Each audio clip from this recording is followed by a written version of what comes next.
மேலே இருந்துக்கோனா மேலே எல்லா கோழி இன்னைக்கு கொஞ்சம் இருட்டாயிருக்குன்னா அப்படியே ஓப்பனா மேலே இருக்கும். ம், எல்லாம் மேலே ஏறுறானுங்க. அது கொஞ்சம் இருட்டாயிட்டு அப்படியே மேலே ஏறி உட்காந்துட்டு காலையில கொஞ்சம் வெளிச்சம் வந்ததுக்கப்புறம் இறங்கிட்டு. எப்படி ப்ரோ சொல்லுங்க. சாயங்காலம் ஒரு 6 மணி ஆட்டா மேலே ஏறி உட்காந்துட்டு மறுச்சு காலையில ஒரு 6-7 மணிக்கிட்ட இறங்கிடும். காலையில 4 மணி 5 மணிக்கு நம்ம எந்திக்கிறதுக்கு முன்னாடி கூவிட்டு இருக்கும். அதுக்கப்புறம் ஒரு 6-6:30 மணிக்கிட்ட கீழே இறங்கிடும். முதல்ல ஒரு பெரிய சேவல் இருந்துச்சு, கருப்பு சேவல்.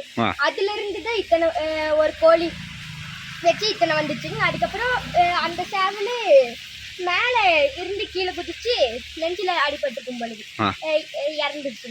இப்போ வந்து அந்த சேவல் தான் இருக்குது. ஓ, அதான் இருக்குது அந்த வெள்ளை சேவல். அப்புறம் கீழே ஒரு 4 சேவல் அட்டை இருக்கு. Okay bro, okay. ஆமாங்க, காட்டுக்கு பாருங்க.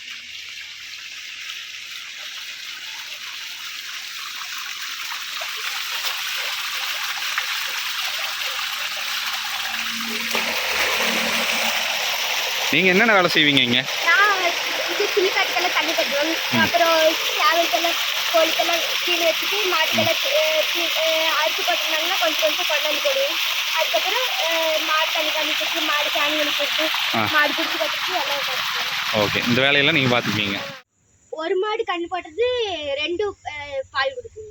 அது எப்படி? அது ஒரு மாட்டுக்கு அது வந்து என்னன்னு தெரியல, ஒன்னன் மாடோட கண்ணுக்குட்டின்னு நினைச்சு இது பால் கொடுக்கும், அது பால் கொடுக்கும். ஓ, அப்போ ஒரு கண்ணு ரெண்டுமே ஒண்ணா பார்த்து. ரெண்டம்மா ஒரு கண்ணுக்குட்டிக்கு. ஆமாங்க.